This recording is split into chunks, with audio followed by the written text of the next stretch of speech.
Harper going there.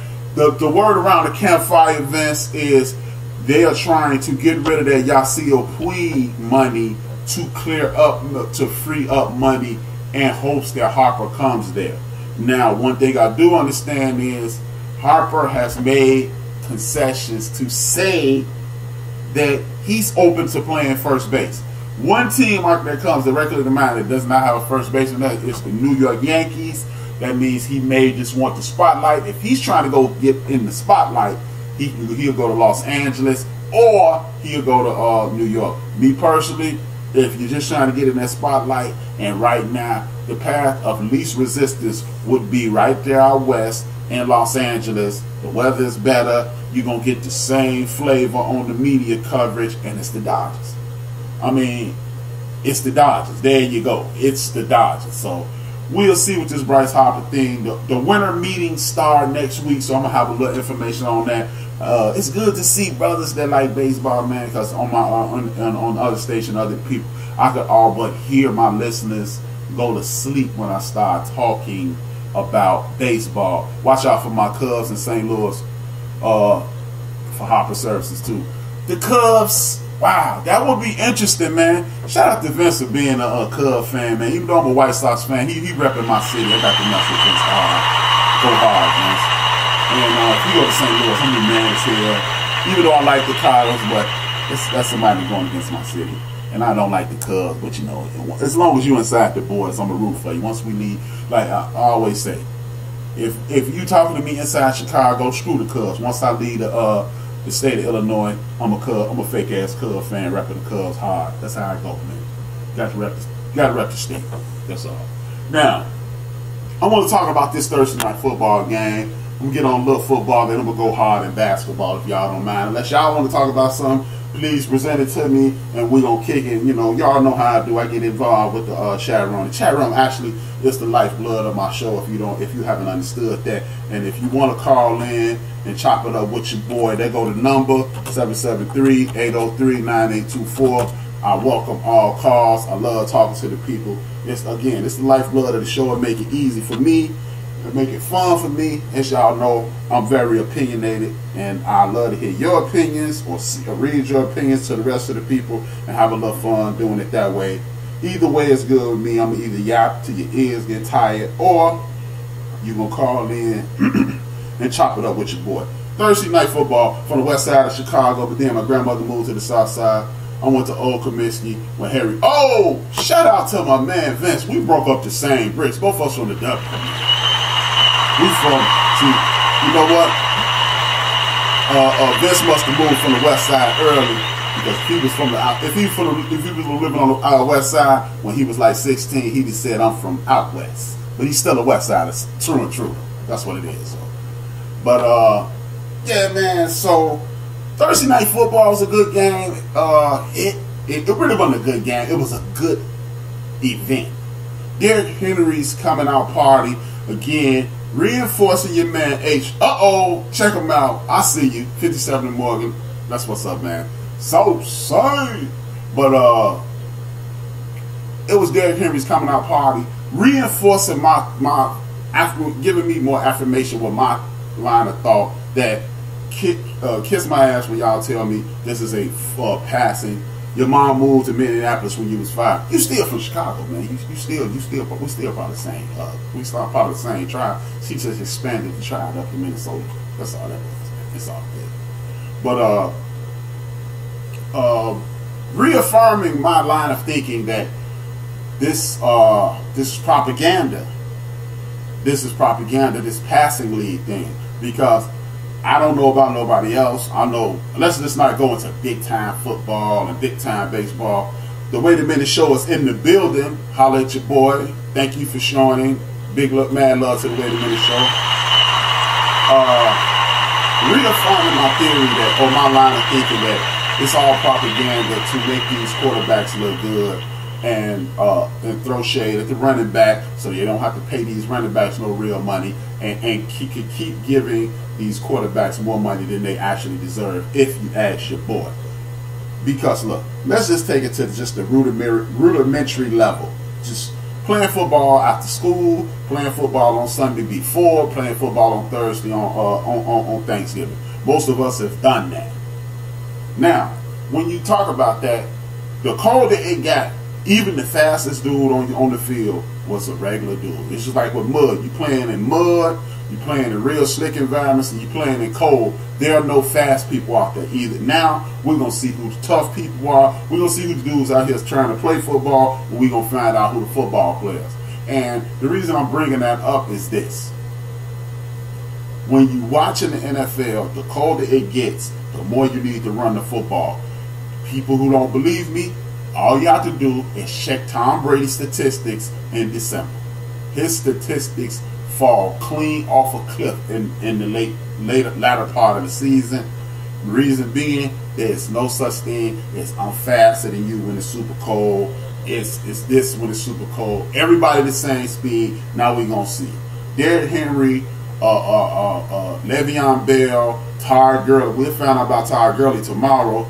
And we'll find about and Drew Brees and the rest of these dudes. None of these dudes are gonna be. I mean, none of these quarterbacks are gonna be in the shine when it's super cold outside. Cause ain't nobody really trying to run real fast to get hit real hard, and ain't nobody running real fast enough. You notice you don't see many bombs when it's cold, and it's not because they can't throw them. It's because you're not running past anybody when it's super cold. Everybody just about the same speed. You might give me a move and get past me, and now you can't run me down because I'm in front of you and everybody out here cold. But all this nonsense about what's going to happen and what's not going to happen, nah, man. Running football will always be a part of football. The passing game will always be here. We will always, so miss me with that nonsense. This leads me, as I'm talking about this Thursday night game, this leads me into the Le'Veon Bell situation. I'm gonna talk about that when I get into the picks. But Wednesday, Derrick Henry had a coming out party. Had this.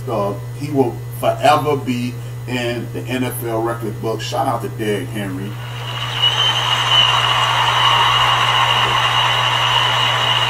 He is tied with the longest run in NFL history, 99 yards from scrimmage. It looked like that one run with Beast Mode in the playoffs that year, running fools over. Oh, wow. My man Mo Cheese, he out there in these streets. Happy wife, he on the happy wife is a happy life situation. Ain't nothing happening. But we're going to be keeping funky for you, Mo. You and her, turn the radio up loud. So when she tell you get something real expensive, say, I was listening to H-Rap. My bad. And then you go get out of it. You just act like you ain't here. Save some of your money. There you go, bro. But, like my man Vince just said, Navy down 10-0 the Army with 13 minutes to go in the fourth quarter. It's a real interesting game, man. You got man. This is real football. These are people. Those are young men who want to play football. You gotta love that game. I check it out every year. A lot of people look at me like I've been smoking crack, Vince, for watching the Army-Navy game. Grego, it's in the building. But the Derrick Henry situation, it just shows you, man. If you give Derrick Henry, remember he was supposed to be too slow. He wasn't sudden enough. If you can get a 99-yard run in college and professional football, there's nothing in professional football you can't do. Nothing, not a thing. And don't believe this is Derrick Henry's, oh man, so he was just killing at Alabama. He's just a big, strong, slow dude. Let me read you some of Derrick Henry's stats.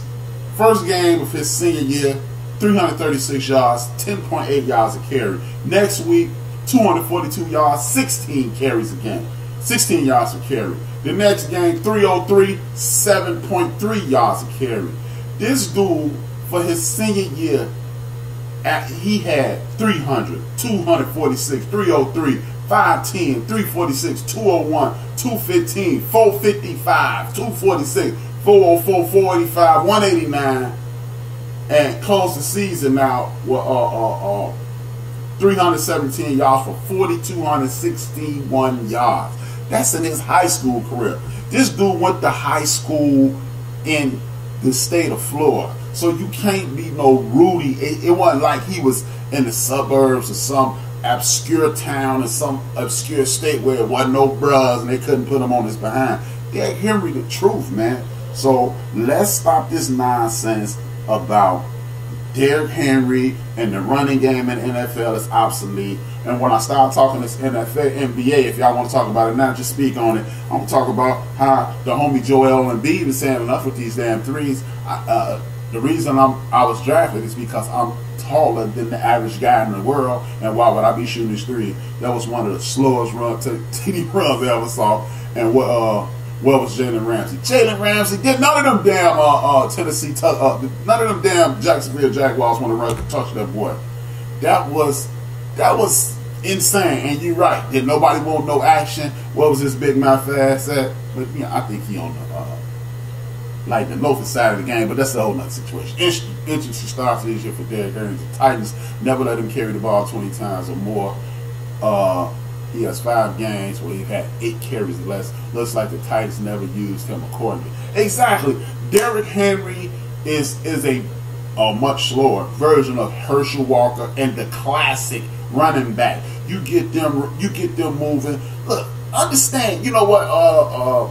Wait a Minute Show. This is what I don't understand. And that last quote was from the Wait a Minute Show. Man, tune in for the Wait a Minute Show, man. That squad taking over the universe, man. That's all I have to say. But this is why it just bothers me that you got people who continue to tell me the running game is this, running game ain't that.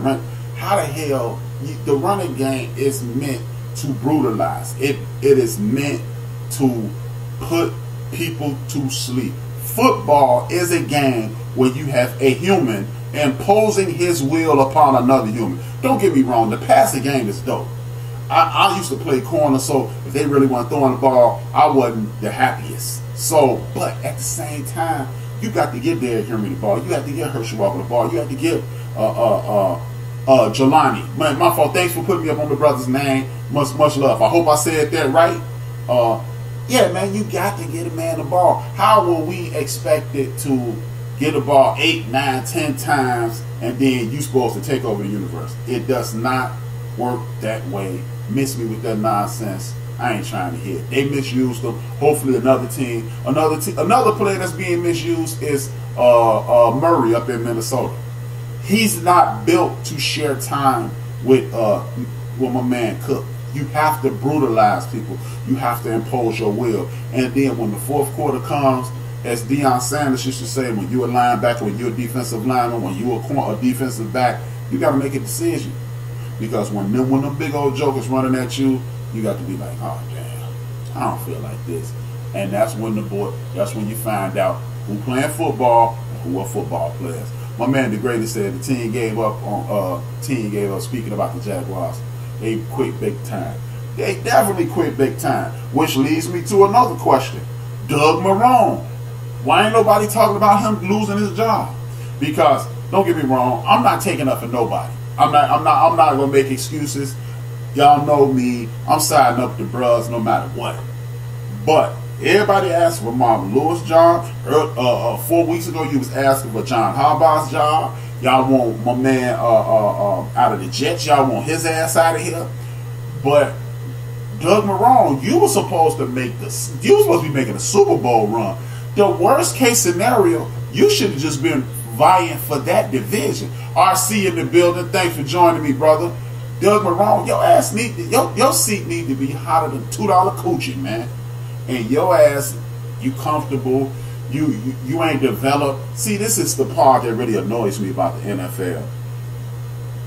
The NFL that I grew up watching, the good coaches had a solid backup. And if you don't believe me, y'all know football just like me. Go through the annals of all the good teams in football. They always had an adequate backup. I'm not telling you that you need to have Tom Brady on the bench and then be turned into the Patriot dynasty. I'm not talking about you need to have Steve Young on the bench. But guess what? Troy Aikman was backed up by Steve Berline, and when Steve Berline got that bread, Jimmy Johnson had Ernie Kosar on the bench. Even the great Tom Landry had